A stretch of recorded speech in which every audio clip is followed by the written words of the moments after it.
Assalamualaikum warahmatullahi wabarakatuh. Kembali lagi ke channel Kreatif 12. Oke, pada kesempatan kali ini saya akan membagikan tips bagaimana cara membersihkan ISC atau idle speed control di sini. Dimana gejala yang umum dialami apabila kotor itu RPM cenderung tinggi dia ya. RPM cenderung tinggi dan susah untuk menurunkannya. Oke, bagaimana cara membersihkannya? Oke, let's check this out.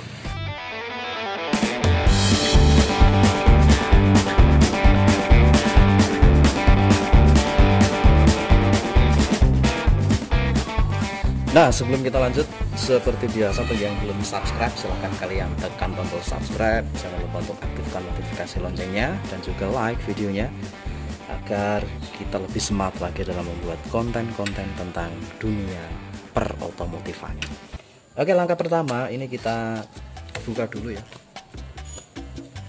akinya.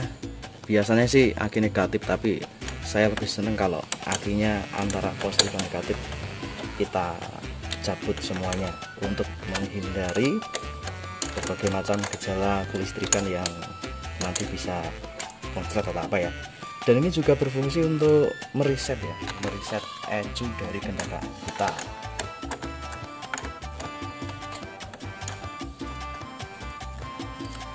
Oke. Nah, setelah itu nih, ini adalah soket ISC yang akan kita bersihkan. Kita ambil aja, kita tekan dari yang bagian yang bawah di sini ya. Kita tekan dari bagian bawah, kita tekan ke atas, kita taruh. Oke, sudah terbuka. Kita buka ISC nya dengan hubung ini ya. Kali sudah menggunakan skrup berukuran 8 mili kalau nggak salah.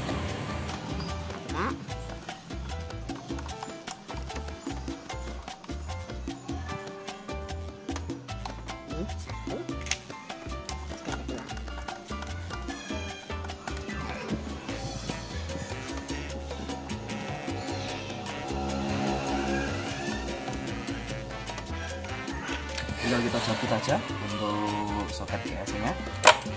Nah, seperti inilah penampakan dari ISC nya. Ini katup untuk mengatur jumlah udara ya, dan ini bisa kita lihat ini sangat kotor sekali. Dan sekarang akan kita bersihkan.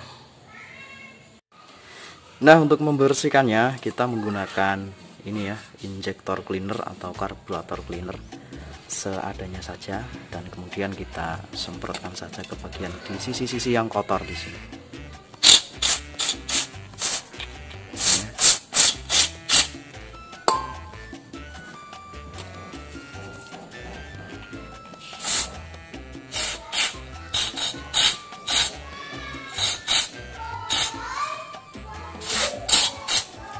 Kotornya sangat banyak sekali di sini ya.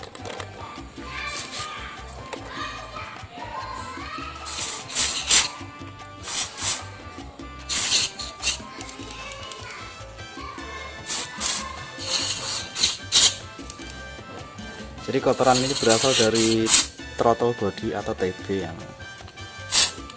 kotor yang jarang dibersihkan ya, sehingga gumpalan keraknya itu sampai masuk ke dalam sensor ISC ini. Jadi udaranya yang masuk ke dalam ruang bakar itu tidak terdeteksi dengan sempurna dan mengakibatkan RPM cenderung lebih tinggi ya, RPM tinggi. Jadi ketika gas dilepas itu RPM-nya masih tinggi dia.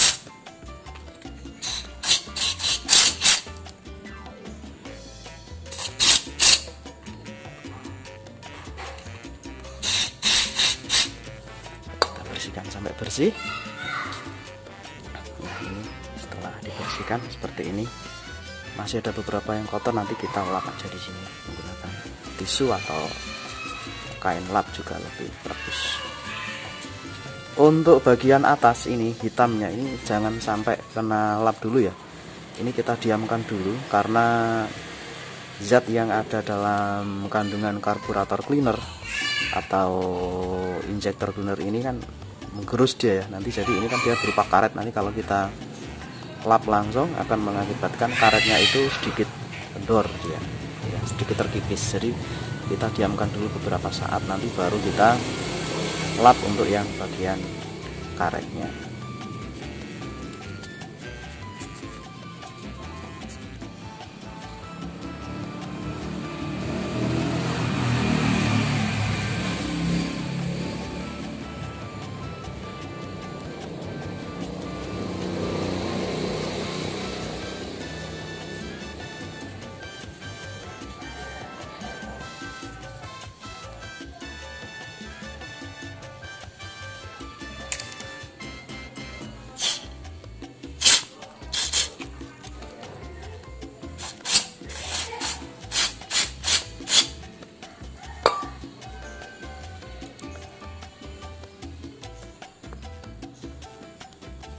kita diamkan dulu sebentar.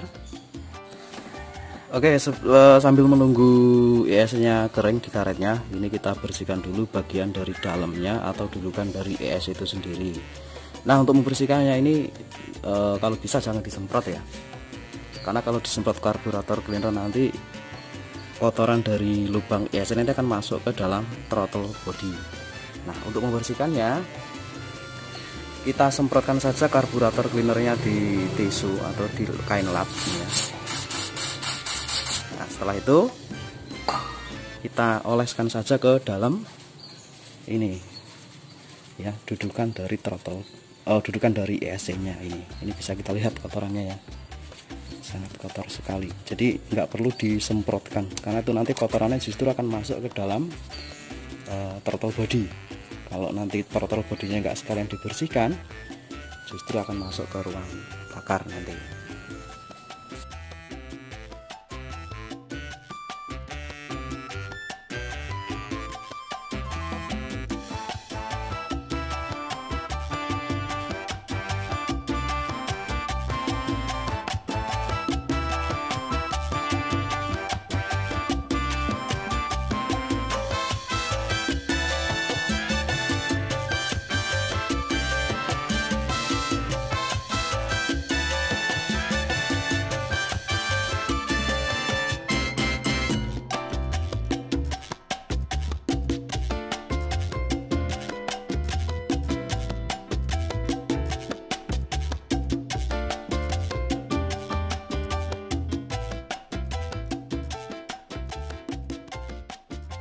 Nah, setelah kita anggap bersih, kita kembali ke ES yang tadi sudah kita bersihkan, tinggal kita lap bagian karetnya. Oke, ini adalah bagian dari ES tadi ya. Bisa kita lihat ini karetnya kelihatan mengembun dia. Ini kotorannya. Jadi kotoran ini menumpuk dia ya, terutama di ujung karetnya, karena memang asalnya dia berasal dari throttle body, dimana yang paling menempel di sini adalah ininya, karetnya. Ini bisa kita lihat ini seperti ini ya untuk hasil akhirnya ya, ada sedikit kotor di sini ya, tetapi itu tidak masalah lah, sedikit. Kalau ada amplas bisa diamplas, asalkan tidak mengenai atau tidak melukai dari karet ESC ini sendiri. Sekarang coba kita pasang kembali ke asalnya. Untuk memasangnya pastikan yang ini ya. Nah, ini berada di bawah, jadi nanti posisinya kita seperti ini. Ya, ingat di ini yang ada garisnya ini dia letaknya di bawah. Sebagai kunci soketnya di bawah ya. Kita masukkan sambil kita tekan di sini ya.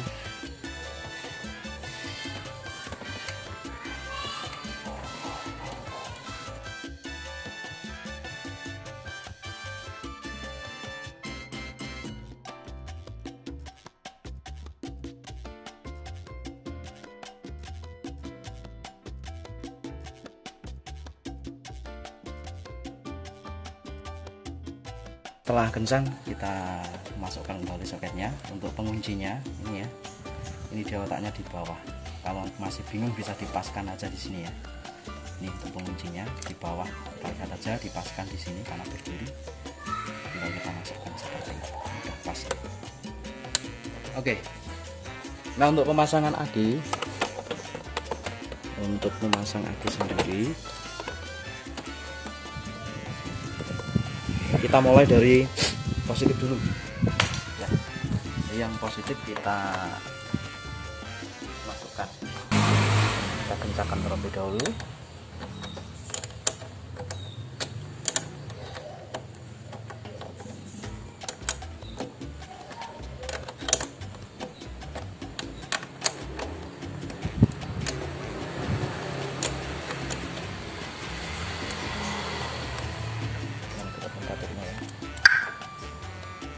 Oke, muncul pertanda bip, berarti koneksi listriknya sudah sambung di kendaraan.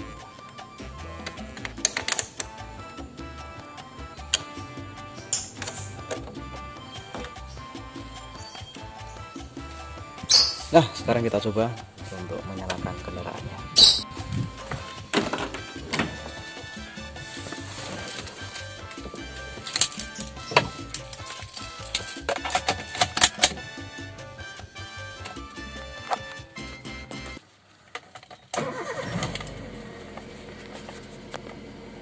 Jreng ya, RPM standar di atas 1. Kemudian kita tunggu aja sampai dengan temperaturnya memenuhi ya, setengah. Biasanya kalau udah setengah nanti RPM-nya turun di bawah 1. Baik, ini posisi dari kendaraan yang sudah dibersihkan tadi ya, udah panas. Ini sekitar 2 menitan ya, 2 menit ya. Ini saya jeda untuk videonya. Nah, ini RPM-nya sudah normal. Ketika digas juga udah turun ya, dia udah turun. Kalau sebelumnya memang belum terekam ya. Kalau sebelumnya untuk gasnya itu ketika digas seperti ini ya, ketika digas RPM lebih dari 2 itu dia turunnya lama ya. Jadi turunnya itu sangat lama sekali, apalagi apabila di AC itu RPM juga tinggi. Jadi ketika AC nyala, kompresor nyala, RPM-nya itu hampir 2 dia, sekitar 18. Coba kita nyalakan AC-nya ini. Coba kita nyalakan AC-nya. Nah, ini RPM-nya naik 1 ya. Ini berarti sudah normal dia. Coba kita gas dulu. Nah, apabila digas juga sudah kembali dia di 1 kurang. Untuk sebelumnya apabila di AC, apabila ditarik gas itu dikembalikan itu sangat lama sekali ya dia, jadi seperti apa namanya, tertarik dia. Nah, itu masalahnya adalah pada katup atau karet ESC yang tadi kita bersihkan. Dulu sudah pernah saya ganti ini ya untuk ESC nya dengan KW, dengan merek yang KW, itu ternyata justru malah tidak lebih baik ya, tidak lebih baik karena RPM nya itu apabila turun tuh langsung drop ke 0 dia. Jadi apabila digas itu ya, dilepaskan justru turun ke 0. Nanti dinyalakan untuk idlenya itu dia sangat tinggi, 1,5 lebih. Itu sudah diakali ya, termasuk saya sudah bawa ke bengkel juga, dan ternyata memang ESC nya itu tidak cocok ya. Jadi apabila mau ganti ESC lebih baik yang original saja, kalau enggak nanti bisa ambil part copotan. Nah, kebetulan ini saya masih mempertahankan ESC yang ada, jadi dengan konsekuensi apabila kotor sedikit ini harus sering-sering dibersihkan. Untuk durasi pembersihan ESC ini saya kebetulan membersihkan apabila gasnya ini bandul nggak kembali ya, sama seperti yang saya lakukan tadi. Jadi apabila gasnya nggak kembali, saya coba membersihkan untuk ESC-nya di sini. Terima kasih sudah menonton video saya. Jangan lupa untuk yang belum subscribe, silahkan kalian tekan tombol subscribe. Kita jumpa lagi untuk video-video tutorial berikutnya. Wassalamualaikum warahmatullahi wabarakatuh.